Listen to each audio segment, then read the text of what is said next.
Olá pessoal, boa noite, tudo bem? Esse módulo de hoje, ele seria para explicar a respeito dos tipos de cooperativa. Nos aprofundarmos um pouco mais na questão das cooperativas, mas estão vindo muitas dúvidas com relação à parte prática da montagem de cooperativas, então eu decidi que esse módulo seria um estudo de caso. Vamos trabalhar então um pouco mais na prática. No estudo de caso, a gente vai pegar um caso hipotético, isto é, um caso que não existe, mas nós vamos trabalhar a legislação na prática, que seria um grupo de 20 pessoas que se reúnem para montar uma cooperativa de geração e distribuição de energia. Como que isso aconteceria? Então, os passos seriam o seguinte: esse estudo de caso que eu estou passando, ele é tudo pré-cooperativa, tá? É tudo antes de montar a cooperativa. Então, vamos lá. No passo 1, você teria que reunir pelo menos um grupo de interessados, 4, 5 pessoas interessadas.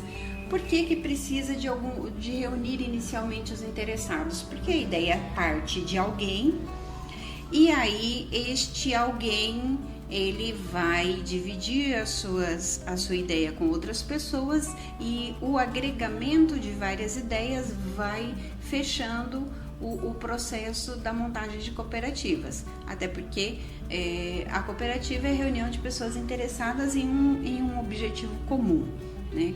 Se não tem pessoas interessadas na mesma coisa, a cooperativa ela não vai acontecer. Então, passo 1, reunir algumas pessoas. Não precisa inicialmente reunir todas, né? Você precisa reunir pelo menos algumas. No passo 2, essas pessoas que se agruparam, elas precisam decidir coisas importantes, tipo, cooperativa de quê? Cooperativa para quê? Né? São duas perguntas que elas vão nortear a criação da cooperativa. Então, aí a gente pula já para o passo 3. As cooperativas voltadas para a energia solar, elas podem ser de consumo, de serviços ou de infraestrutura.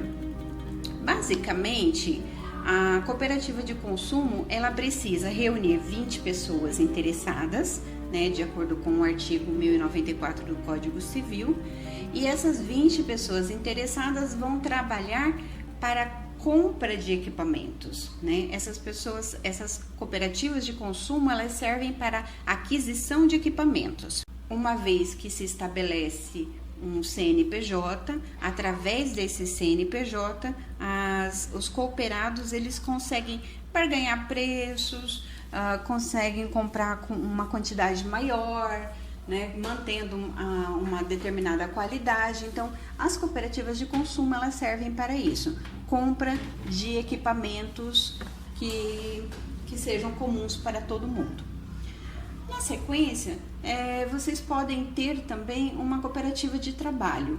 Quando que acontece uma cooperativa de trabalho? Por exemplo, uma cooperativa de instaladores de placas, né, instaladores de sistema, ou então uma cooperativa só vendedores. Então, a cooperativa de trabalho, ela precisa de no mínimo 7 pessoas, e aí a lei muda, a lei agora passa a ser a 12.690, que é uma lei nova que cuida só de cooperativa de trabalho, e precisa de 7 integrantes, no mínimo, para abrir a cooperativa. No nosso caso hipotético, né, nós vamos trabalhar com uma cooperativa de infraestrutura. Essa cooperativa de infraestrutura, ela requer as mesmas 20 pessoas, igual a cooperativa de consumo, mas aí ela muda poucas coisas na estrutura dela, né? Ela deixa de ser uma cooperativa de consumo, porque você não vai comprar nada, mas é uma cooperativa de infraestrutura. Essas cooperativas de infraestrutura, eu até já tinha comentado na aula anterior, elas foram criadas, é uma modalidade que foi criada para prestação de serviços essenciais. Então, pode ser a questão de energia, pode ser fornecimento de segurança, serviços de telefonia. Então, Quando envolve esses bens e serviços, elas se enquadram sempre nas cooperativas de infraestrutura. Ok, muito bem. Passamos do passo 1, passo 2, passo 3. Só lembrando quais são. Passo 1, reunir minimamente pessoas interessadas. Passo 2, definir a cooperativa de que e para quê. A cooperativa, então, seria, no nosso caso, no nosso estudo de caso, seria uma cooperativa de infraestrutura, então já sabemos disso, e seria também uma cooperativa de geração e distribuição de energia. Então, o básico já foi definido. Passamos para o passo 4. O passo 4 seria o quê? Definir minimamente os dados técnicos da usina. E aí eu coloquei assim, passo 4, definir os dados técnicos da usina e gerar o escopo de gestão da cooperativa. Por que gerar o escopo de gestão? Porque os cooperados é quem administram a cooperativa, mas elas partem de um plano que foi gerado para a cooperativa. Então, nesta etapa, vocês estão planejando, tá? Nós estamos na fase de planejamento da cooperativa. Nessa fase de planejamento, então, precisa se definir qual é o tamanho da usina, quais serão os fornecedores e qual é o local de instalação, tá? Nós não precisamos ainda ter o local de instalação, nós não precisamos ter a relação de fornecedores e também não precisamos ter o tamanho da usina, mas para o planejamento da construção da cooperativa, essas informações elas são muito importantes, tá? Uma vez que foi definido o tamanho da usina, quem seriam os possíveis fornecedores e aonde ela seria instalada, nós teríamos então os valores iniciais para a montagem das cooperativas e teríamos também o valor das cotas de cada associado. Sobre as cotas, isso dá muito pano para manga, cota de cooperado. Como é que funciona a questão de cotas? Você tem uma taxa de entrada na cooperativa. Essa taxa de entrada ela pode se converter em cotas ou não. Isso depende de quem? Depende da gestão da cooperativa. Se na criação do estatuto foi definido que a taxa de entrada ela é revertida em cota, beleza. Se no estatuto for definido que a taxa de entrada é só taxa e que a cota ele paga ou integraliza posteriormente, beleza também, né? O que precisa ser definido? Que tem que ter uma cota, ok? Se vai ter taxa de entrada ou se não vai, isso é com a gestão da cooperativa. A lei ela não influencia nisso. A lei determina que todo cooperado precisa ter cotas. No nosso caso, nós vamos ter a taxa de entrada e ao mesmo tempo a cota. Como é que vai funcionar, né? Lembrando que é um estudo de caso. Passo 5. Convidar os futuros cooperados. Apresentar a proposta da montagem de usina, né? Que seria o passo 6. E o passo 7 seria conseguir um número mínimo de cooperados. No nosso caso, 20 cooperados. Ficou assim, então, o nosso planejamento. 1. Será uma cooperativa de infraestrutura. Primeiro ponto definido. 2. Será montada uma usina de 79 kWp com instalação de 240 placas de 330 watts cada uma.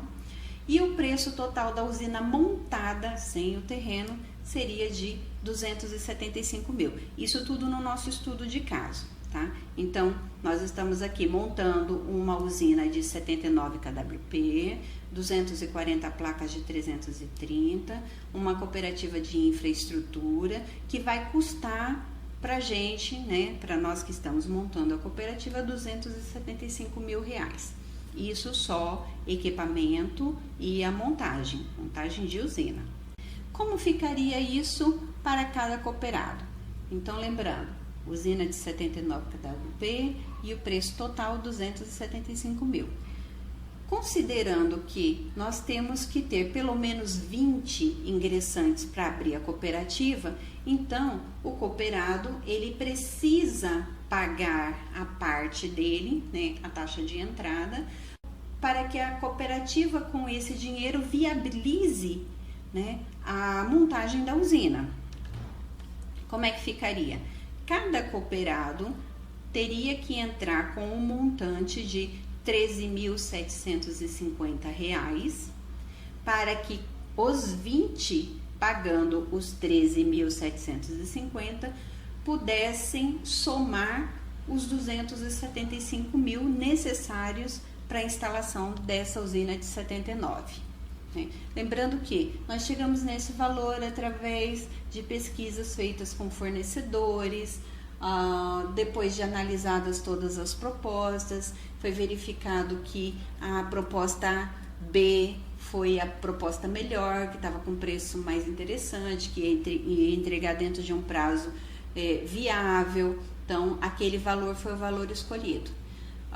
Como ainda nós estamos na fase do planejamento das ideias, o ideal é que todo cooperado que entre, que a cooperativa já nasça com os valores definidos. Então, o nosso estudo de caso se resumiria em montagem de uma usina de 79 kWp, com estimativa de 275 mil para a usina completa. Cada cooperado, quando ingressar, ele precisa integralizar 13.750, que é a parte dele na montagem da usina, né? Considerando que esta usina ela vai ser montada com 240 placas, e eu até escolhi o tamanho dessa usina em função da quantidade de placas, para a gente ter um número redondo, que é mais fácil de se trabalhar. Então, cada cooperado ficaria com um número de 20 placas.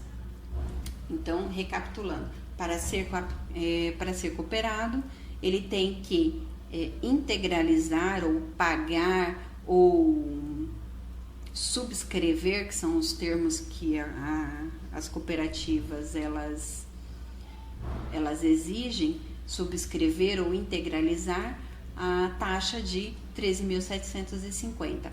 Com essa taxa paga, né, isso garante duas coisas para ele. Garante o quê? A entrada na cooperativa como cooperado, e 2, a quantidade mínima de cotas, que seriam 20 cotas. Para ficar uma coisa fácil, né, tanto para as pessoas que vão entrar como cooperados, como a administração para gerir esse processo todo, eu estou sugerindo que cada cota corresponda a um painel solar, né? Porque daí, entrando novos cooperados, cada novo cooperado ele vai pagar a mesma taxa, 13.750, que corresponde a 20 cotas, que corresponderia a 20 painéis solares. Ficando assim, então, um cooperado paga uma taxa de R$ 13.750 de entrada, que corresponde a 20 cotas, que corresponde a 20 painéis solares. Mesmo com a usina já montada, todo novo cooperado vai pagar o correspondente a 13.750, que seria correspondente a 20 cotas, que seria correspondente a 20 painéis. Quando o cooperado sair da cooperativa, ele pode vender as suas cotas para a cooperativa ou passar a ela para um parente próximo, que seria o seu sucessor. Lembrando que essas cotas elas não podem ser vendidas para terceiros, elas só podem ficar ou na cooperativa ou com um parente próximo, ok? Se ficou com dúvida, manda suas perguntinhas que a gente vai respondendo, ok? Abraço, até a próxima!